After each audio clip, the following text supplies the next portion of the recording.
Assalamualaikum warahmatullahi wabarakatuh. Perkenalkan, saya Retna Ayu Recemawati, NIM E1E021286 akan menjadi moderator pada kelompok 1 yang akan membahas tentang bimbingan konseling di sekolah dasar. Sebelum kita lanjut kepada pembahasan yang akan dipaparkan oleh teman-teman kami dari kelompok 1, saya akan membacakan latar belakang dari permasalahan tersebut. Bimbingan konseling merupakan bagian integral dari pendidikan, maka tujuan pelaksanaan bimbingan dan konseling merupakan bagian tak terpisah dari tujuan pendidikan. Dalam pelaksanaannya saat ini, model bimbingan yang diberikan kepada peserta didik, terutama peserta didik di sekolah dasar, banyak dilakukan melalui guru kelas yang juga merangkap sebagai guru konselor atau guru bimbingan. Bahkan menurut Muro dan Kottman dalam Sunarja 2005, menempatkan posisi guru sebagai unsur yang paling kritis dalam implementasi program bimbingan perkembangan. Guru merupakan orang tua yang sewajarnya meluruskan akan perilaku dan permasalahan yang dihadapi anak didik agar ia mampu terus berjalan menjalani kehidupannya dengan baik. Bimbingan yang diberikan guru tidak sekedar gangguan emosional saja, melainkan lebih mengupayakan pencapaian tujuan dalam kaitannya dengan penugasan tugas-tugas perkembangan, menjembatani tugas-tugas yang muncul pada saat tertentu, serta meningkatkan sumber daya dan kompetensi dalam memberikan bantuan terhadap pola perkembangan yang optimal dari peserta didik. Kebutuhan akan layanan bimbingan di sekolah dasar muncul dari karakteristik masalah-masalah perkembangan peserta didik. Permasalahan tersebut menjadi tantangan tersendiri bagi guru untuk mengatasinya. Adapun beberapa permasalahan umum yang dihadapi peserta didik yang kami temukan dan akan kami bahas pada pembahasan kali ini, yaitu yang pertama, bagaimana peran guru kelas yang sekaligus merangkap sebagai guru konselor atau guru bimbingan dalam mengatasi kesulitan belajar siswa, yang akan dibahas oleh saya sendiri, Retna Ayu Recemawati. Yang kedua adalah bagaimana cara mengatasi serta membimbing peserta didik yang tidak mau pisah dari ibunya, sehingga ibu dari peserta didik tersebut ikut ke dalam kelas untuk melaksanakan proses belajar mengajar yang akan dibahas oleh Ririn Ika Andriana. Yang ketiga adalah bagaimana kita sebagai guru dalam mengatasi dan membimbing siswa yang nakal, tetapi harus dilakukan dengan cara yang cerdas sehingga tidak menyakiti perasaan siswa, yang akan dibahas oleh Riyadus Sholihin. Yang keempat adalah bagaimana cara mengatasi peserta didik yang kurang dalam bersosialisasi di dalam kelas atau cenderung menyendiri, mengasingkan diri dari teman-temannya, yang akan dibahas oleh Rizga Ayu Aryani. Yang kelima adalah bagaimana cara mengatasi anak yang kurang minat dalam belajar, yang akan dibahas oleh Rosi Satidi. Dalam tugasnya, guru, terutama guru di sekolah dasar, selalu mengharapkan agar siswanya berhasil dalam pembelajaran. Namun pada kenyataannya, harapan itu tidak selalu terwujud. Masih banyak siswa yang tidak memperoleh hasil yang memuaskan. Ada siswa yang mendapatkan nilai tinggi, ada siswa yang mendapatkan nilai rendah, bahkan ada pula siswa yang gagal dalam mencapai tujuan pembelajaran. Hal tersebut bisa terjadi karena kesulitan belajar yang dihadapi peserta didik. Kesulitan belajar peserta didik merupakan suatu gejala sekaligus tantangan bagi guru, terutama guru kelas. Guru kelas yang merangkap sebagai guru konseling atau guru bimbingan bertanggung jawab penuh untuk mengatasi kesulitan belajar pada siswa. Menurut Munirah 2018, kesulitan belajar ialah suatu keadaan di mana peserta didik kurang mampu menghadapi tuntutan-tuntutan yang harus dilakukan dalam proses pembelajaran, sehingga proses dan hasilnya kurang memuaskan. Kesulitan belajar ini sangat erat kaitannya dengan inteligensi. Inteligensi yang lemah yang dimiliki oleh siswa akan mempersulit ia untuk mengadaptasikan dirinya di tengah-tengah belajar siswa lain yang memiliki daya tangkap yang jauh lebih tinggi. Oleh karena itu, di sini peran guru kelas yang sekaligus merangkap sebagai konselor atau guru bimbingan sangatlah penting untuk mengidentifikasi penyebab permasalahan belajar siswa, serta memberikan bantuan kepada siswa yang mengalami permasalahan kemampuan belajar tersebut. Sehingga dalam pembahasan kali ini, saya akan membahas tentang bagaimana peran guru kelas yang sekaligus merangkap sebagai guru bimbingan konseling dalam mengatasi kesulitan belajar siswa. Peran guru guru kelas yang juga merangkap sebagai guru konselor atau guru bimbingan mengidentifikasi masalah-masalah yang dihadapi siswa, baik itu yang berkaitan dengan psikis maupun yang berkaitan dengan fisik, sehingga guru nantinya mampu memberikan bimbingan dalam mengatasi masalah-masalah tersebut. Adapun kesulitan belajar yang dihadapi siswa diakibatkan oleh dua faktor, yaitu faktor internal dan faktor eksternal. Faktor internal dapat berupa kondisi fisik yang kurang sehat, cacat, inteligensi, bakat, dan yang lainnya. Sedangkan faktor eksternal dapat berupa faktor orang tua, suasana rumah, kondisi ekonomi keluarga, lingkungan sekolah, dan yang lainnya. Tentunya dari faktor-faktor tersebut diharapkan guru kelas yang sekaligus merangkap sebagai guru konselor atau guru bimbingan dapat mengatasi masalah-masalah kesulitan belajar siswa. Adapun usaha yang dapat dilakukan guru kelas yang juga merangkap sebagai guru konselor atau guru bimbingan dalam mengatasi kesulitan belajar siswa yaitu yang pertama adalah identifikasi. Identifikasi di sini maksudnya mencari informasi tentang siswa. Hal ini dapat dilakukan dengan pertama mengumpulkan dokumen hasil belajar siswa yang berupa tugas, hasil belajar, dan yang lainnya. Yang kedua adalah menganalisis absensi siswa di dalam kelas, apakah siswa rajin masuk di dalam kelas ataupun tidak. Yang ketiga adalah mengadakan wawancara dengan siswa. Wawancara di sini bukan hanya sekedar wawancara, tapi melakukan pendekatan kepada siswa. Yang keempat adalah menyebar angket untuk memperoleh data tentang permasalahan belajar siswa. Yang kelima adalah tes untuk mengetahui data tentang kesulitan belajar atau masalah yang dihadapi siswa. Setelah melakukan identifikasi, selanjutnya dengan diagnosis. Diagnosis adalah penentuan mengenai hasil dari pengelolaan data tentang siswa yang mengalami kesulitan belajar. Kegiatan diagnosis dapat dilakukan dengan cara yang pertama, membandingkan nilai prestasi individu setiap mata pelajaran dengan rata-rata nilai semua siswa di dalam kelas. Yang kedua adalah membandingkan prestasi dengan potensi yang dimiliki oleh siswa tersebut, apakah sesuai potensinya dengan prestasi yang sudah ia dapatkan. Yang ketiga adalah membandingkan nilai yang diperoleh dengan batas minimal yang diperoleh di dalam kelas. Setelah melakukan diagnosis, selanjutnya melakukan prognosi. Prognosi di sini adalah merujuk pada aktivitas penyusunan rencana program yang akan diberikan kepada siswa yang mengalami kesulitan belajar. Prognosis dapat berupa yang pertama, bentuk treatment yang akan dilakukan. Yang kedua adalah bahan atau materi yang akan diberikan kepada siswa nantinya yang mengalami kesulitan belajar. Yang ketiga adalah metode yang akan digunakan. Metode di sini sangatlah penting karena dengan metode atau cara yang akan diberikan kepada siswa untuk menyampaikan materi agar siswa lebih mengetahui dan memperdalam materi. Yang keempat adalah alat bantu belajar mengajar yang diperlukan. Alat bantu belajar dan mengajar sangatlah penting. Seperti yang kita ketahui pada anak kelas bawah seperti kelas 1, kelas 2, dan kelas 3 sangat membutuhkan alat belajar seperti buku, media-media bergambar, dan yang lainnya. Yang kelima adalah waktu kegiatan pelaksanaan. Waktu kegiatan pelaksanaan di sini yang diberikan kepada siswa dapat diatur oleh guru kelas yang juga merangkap sebagai guru konselor atau guru bimbingan. Setelah melakukan prognosi, selanjutnya guru dapat memberikan bantuan kepada siswa. Bantuan di sini dapat berupa bimbingan belajar kelompok. Dengan bimbingan belajar kelompok diharapkan siswa yang mengalami kesulitan belajar dapat mengetahui segala pembelajaran yang ia alami atau yang ia merasa sulit. Yang kedua adalah bimbingan belajar individu.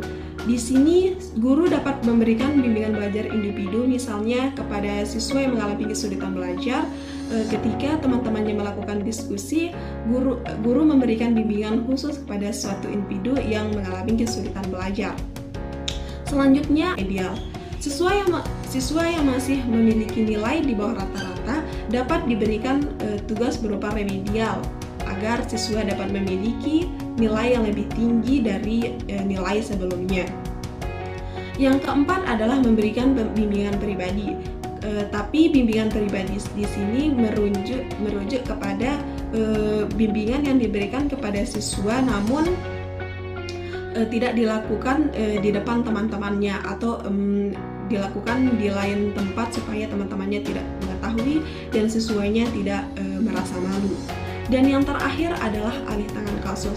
Apabila guru sudah tidak mampu menghadapi kesulitan belajar yang dihadapi siswa, alih tangan kepada orang-orang yang lebih berkompeten dalam bidangnya untuk mengatasi misalnya dalam masalah mental.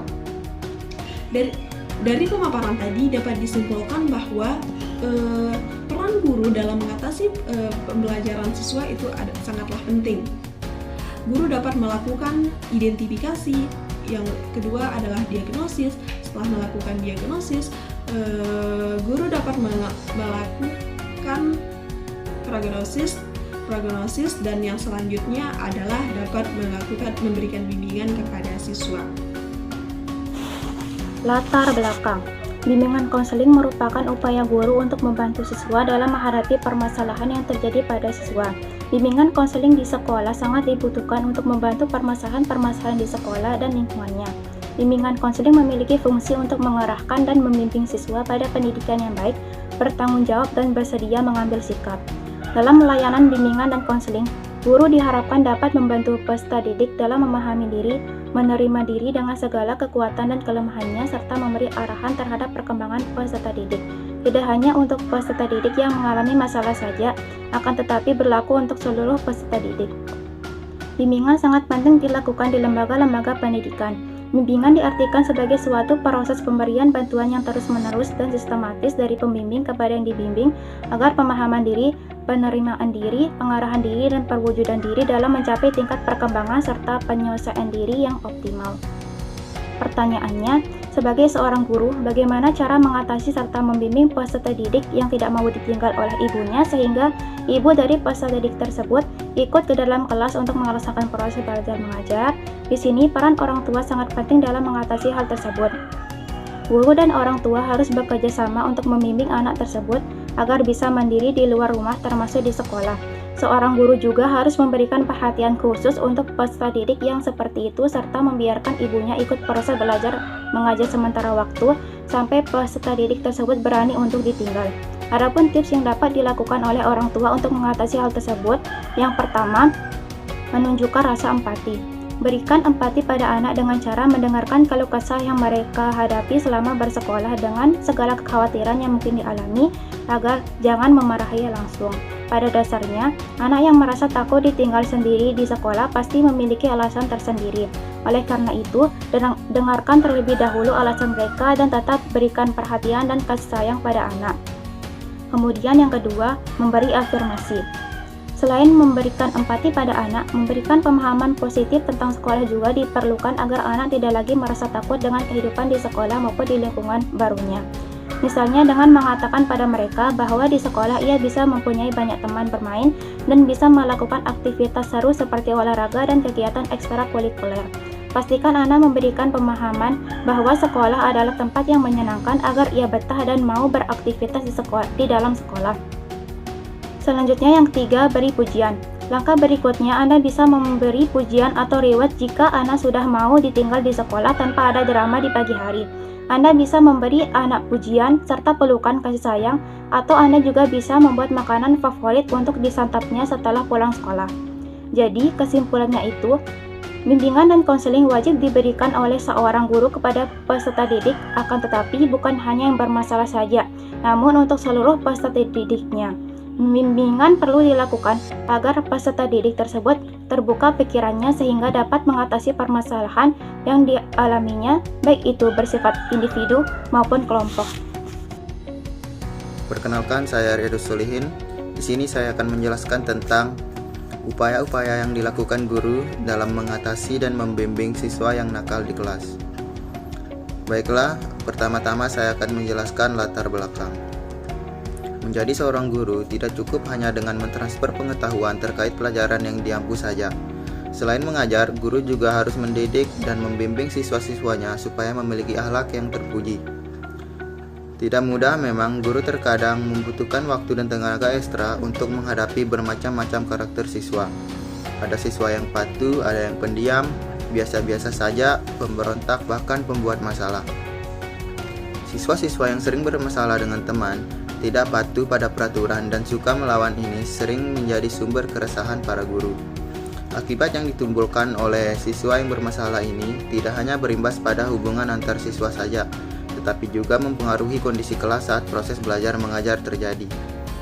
Kelas menjadi gaduh dan tidak kondusif sehingga siswa lain merasa tidak nyaman dan terganggu. Hal ini merupakan masalah yang harus segera dicari solusi. Jangan sampai hanya karena ulah beberapa siswa, tujuan pembelajaran tidak dapat dicapai.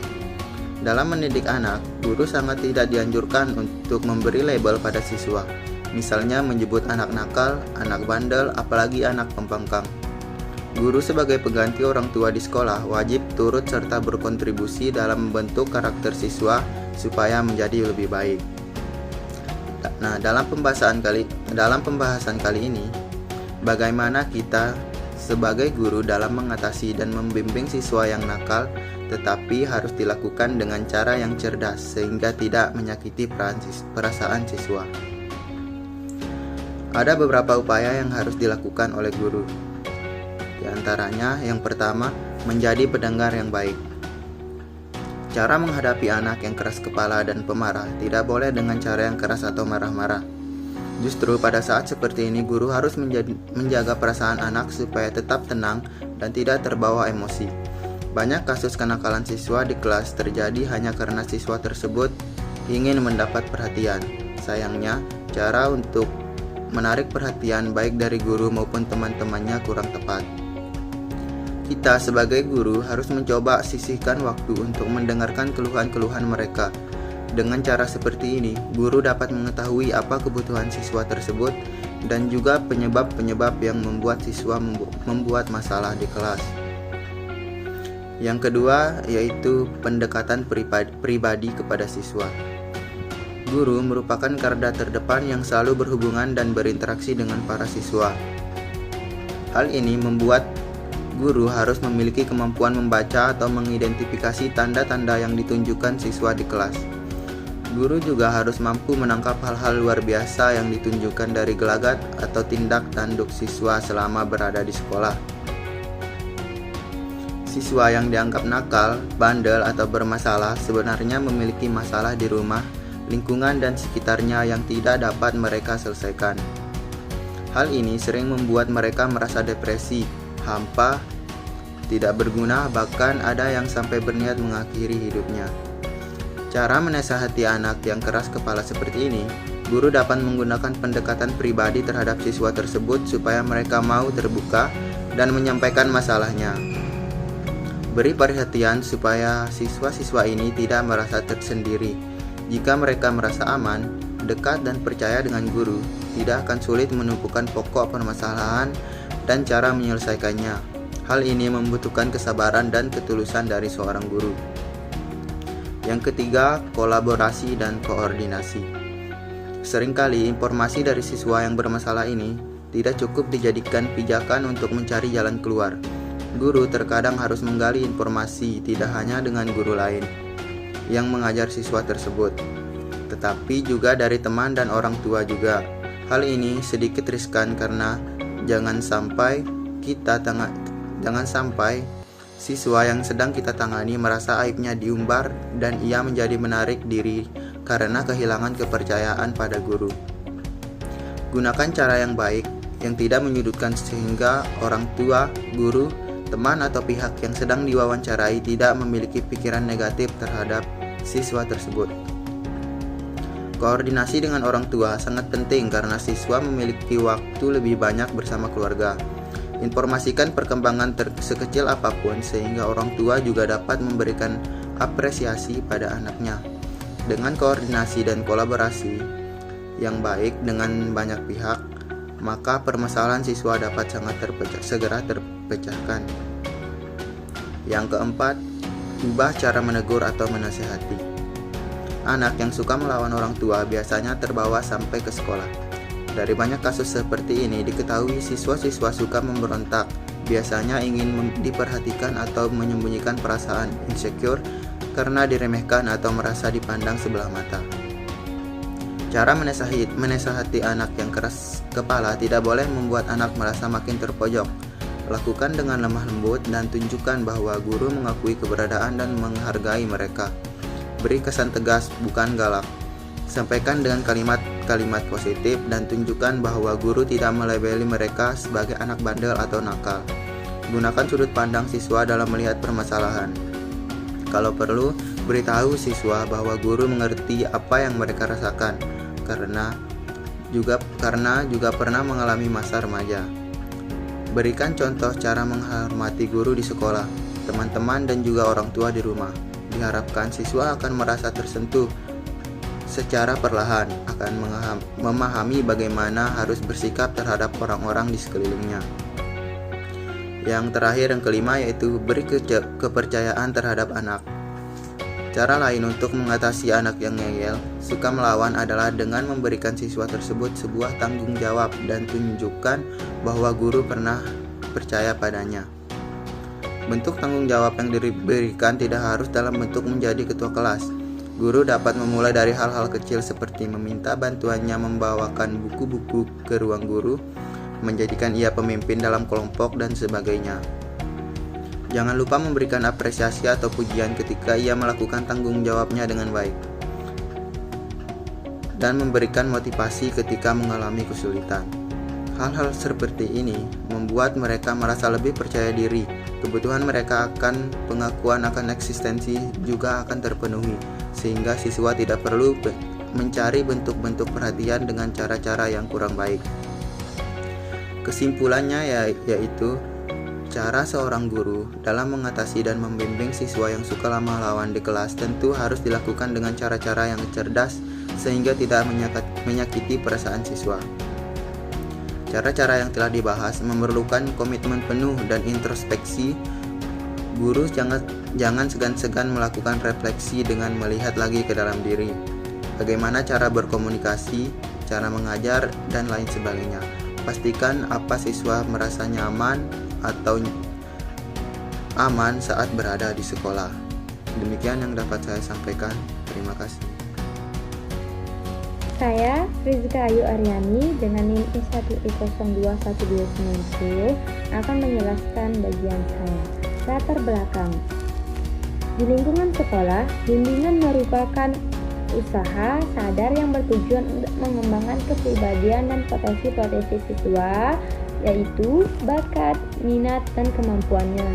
Kepribadian tersebut menyangkut masalah perilaku atau sikap mental dan kemampuan akademik dan keterampilan. Tingkat kepribadian dan kemampuan akademik yang dimiliki oleh seseorang mempresentasikan sikap mental mutu dari orang yang bersangkutan. Menurut teori psikologi, anak yang selalu bertindak sesuai tingkat perkembangan umur mereka, yang mengadakan reaksi-reaksi terhadap lingkungannya atau adanya aksi dari lingkungannya, maka ia melakukan kegiatan atau aktivitas.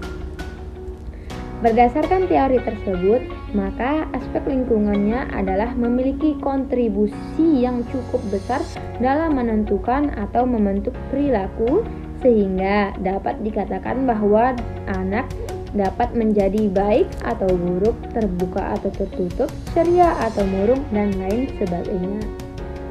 Hampir dapat dipastikan bahwa perilaku tersebut dipengaruhi oleh lingkungan masyarakatnya dan bagaimana cara mendidiknya.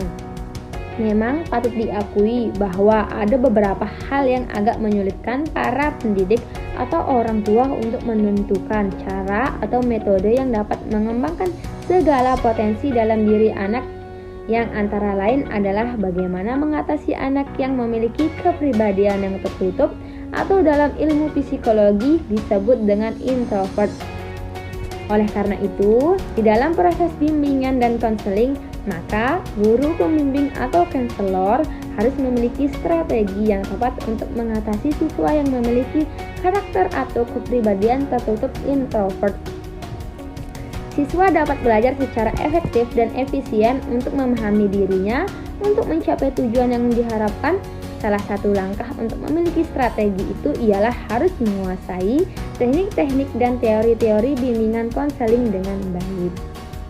Layanan bimbingan dan konseling diharapkan membantu peserta didik dalam pengenalan diri, pengenalan lingkungan, dan pengambilan keputusan, serta memberikan arahan terhadap perkembangan peserta didik. Tidak hanya untuk peserta didik yang bermasalah saja, tetapi untuk seluruh peserta didik. Layanan bimbingan dan konseling tidak terbatas pada peserta didik, tentu yang bermasalah, melainkan untuk seluruh peserta didik. Dari latar belakang tersebut, muncullah pertanyaan, bagaimana cara mengatasi peserta didik yang kurang dalam bersosialisasi di dalam kelas atau cenderung menyendiri mengasingkan diri dari teman-temannya. Cara mengatasi anak yang penyendiri, guru bisa memperhatikan pola pertemanan peserta didik dari usia 3-4 tahun atau usia sekolah. Jika guru melihat peserta didik lebih sering menyendiri, sebaiknya segera ajak dia berbicara untuk mengetahui alasannya. Cobalah pahami dan ajak ia berdiskusi tanpa memaksakan kehendaknya. Selain itu, guru juga bisa membantunya dengan melakukan beberapa hal seperti: yang pertama, mempertemukan dengan teman yang baru. Jika terlihat cocok dengan satu atau beberapa teman, guru dapat menjadwalkan acara main bersama dengan teman-teman itu. Apabila peserta didik merasa akrab dengan teman-teman tersebut, diharapkan ia dapat lebih mudah beradaptasi dengan teman-teman yang lainnya. Lalu yang kedua, membantu untuk lebih tenang. Beberapa anak memang memiliki tingkat kecemasan yang lebih tinggi dari teman-temannya yang lain, sehingga cenderung takut untuk memulai pertemanan dan lebih suka menyendiri. Solusinya adalah guru bisa membantu peserta didik menghadapi ini semua, misalnya dengan menemaninya ketika ia harus bertemu dengan teman baru atau banyak orang. Lalu yang ketiga, memberi dukungan. Memberi dukungan berbeda dengan mendorong anak. Peserta didik mungkin akan menarik diri jika guru mendorongnya dengan kata-kata seperti ini. Mengapa kamu tidak mencari teman? Sebaiknya berikan ia dukungan dengan mendengar keluh kesahnya dan dorong ia untuk berani bercerita kepada guru. Ini juga akan membantunya untuk lebih terbuka dan akrab dengan orang-orang di sekitarnya. Lalu yang terakhir, berikan contoh yang baik. Jangan lupa evaluasi diri. Apakah guru bersosialisasi dengan peserta didik lainnya atau guru lain? Bukan tidak mungkin loh peserta didik suka menyendiri karena meniru gurunya yang jarang bersosialisasi. Sebaiknya melihat guru gembira bersama peserta didik lainnya akan memotivasinya untuk lebih banyak berteman. Nah, itu saja ya beberapa hal yang bisa guru lakukan jika peserta didik suka menyendiri. Jika peserta didik benar-benar tertutup dan selalu menyendiri dan guru merasa kesulitan untuk membantunya, guru bisa berkonsultasi dengan guru BK guna mendapat saran dan solusi terbaik. Kesimpulan dari semua itu yaitu cara mengatasi anak penyendiri. Guru bisa mulai memperhatikan pola pertemanan peserta didik mulai dari usia 3-4 tahun atau usia sekolah. Jika guru melihat peserta didik lebih sering menyendiri, sebaiknya segera ajak dia berbicara untuk mengetahui alasannya. Guru juga bisa membantunya dengan melakukan beberapa hal seperti yang pertama, mempertemukan dengan teman yang cocok. Lalu yang kedua, membantu untuk lebih tenang. Yang ketiga, memberi dukungan peserta didik. Lalu yang terakhir, memberikan contoh yang baik. Nah, mungkin hanya itu saja yang dapat saya sampaikan. Terima kasih. Bismillahirrahmanirrahim. Assalamualaikum warahmatullahi wabarakatuh. Saya anggota kelompok 1 akan membacakan hasil dari saya. Latar belakang. Seiring perkembangan zaman, problematika peserta didik di sekolah semakin beragam. Jalan pikiran mereka menjadi terbagi dengan masalah di luar sekolah dan di dalam sekolah. Suatu tindak layanan sekolah pada peserta didik dalam bimbingan konseling yang mengarahkan para peserta didik untuk mengetahui bakat dan potensi diri mereka. Bimbingan konseling biasanya berbicara mengenai aspek psikologis. Ini sangat penting jika ada banyak gangguan psikis pada peserta didik yang biasanya tertekan masalah dan tidak mampu menangkap pelajaran dengan baik. Bimbingan konseling juga sangat penting posisinya untuk membimbing siswa untuk memotivasi diri bahwa mereka adalah suatu pribadi yang unik dan mampu bersaing. Perlunya bimbingan konseling dapat berfungsi sebagai pemantau masalah-masalah siswa yang berkaitan dengan masalah kelainan tingkah laku dan adaptasi.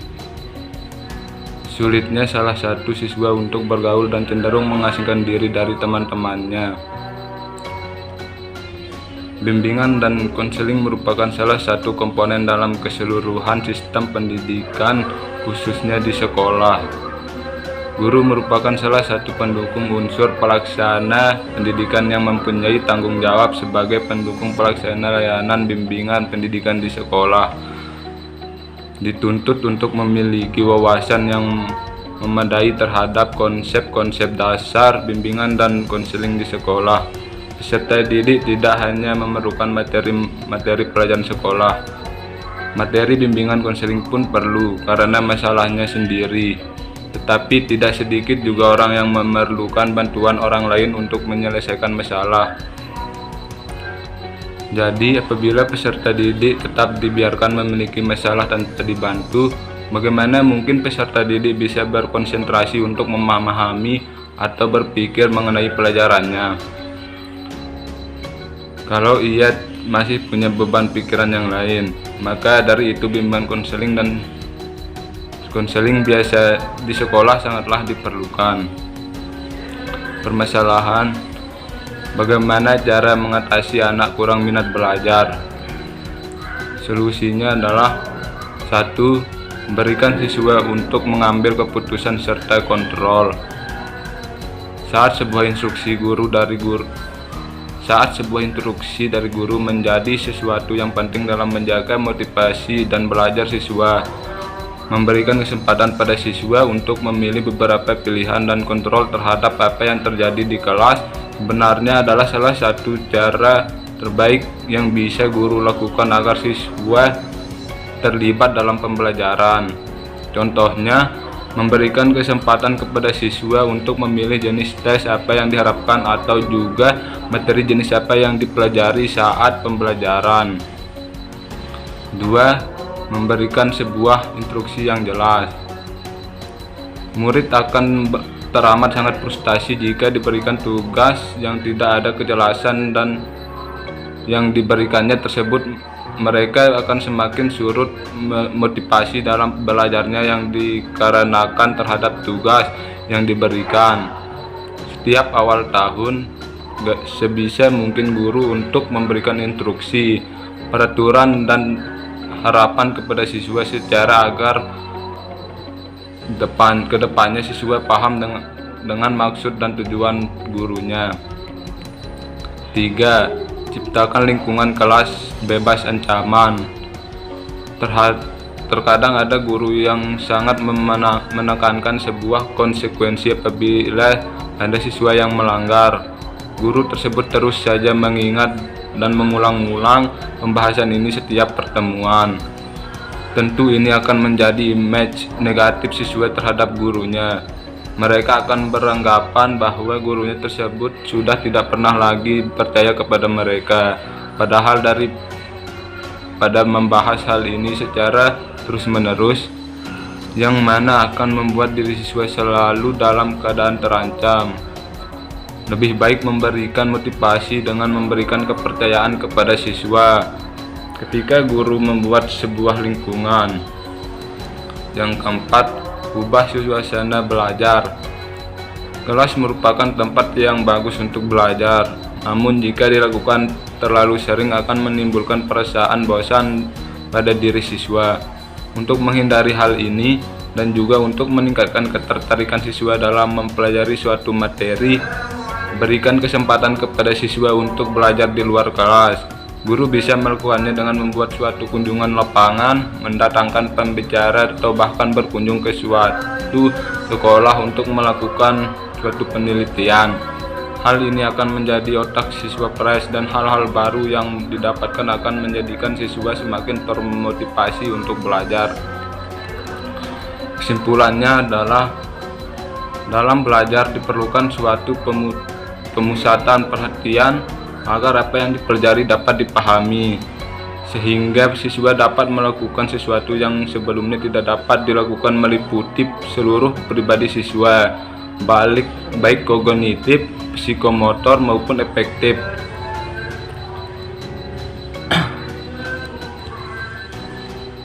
Untuk meningkatkan minat, maka proses pembelajaran dapat dilakukan dalam bentuk kegiatan siswa bekerja dan mengalami apa yang ada di lingkungan secara berkelompok. Sedangkan yang penulis dimaksudkan dengan minat belajar di sini adalah suatu kemampuan umum yang dimiliki siswa untuk mencapai hasil belajar yang optimal yang dapat ditunjukkan dengan kegiatan belajar.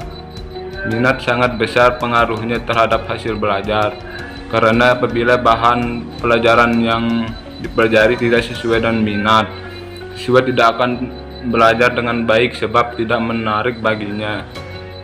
Siswa akan malas belajar dan tidak akan mendapatkan kepuasan dari pelajaran itu. Bahkan pelajaran yang menarik minat siswa lebih mudah dipelajari sehingga dapat menguatkan prestasi belajar. Minat terhadap suatu hal tidak merupakan yang hakiki untuk dapat mempelajari hal tersebut. Asumsi umum menyatakan bahwa minat akan membantu seorang mempelajarinya.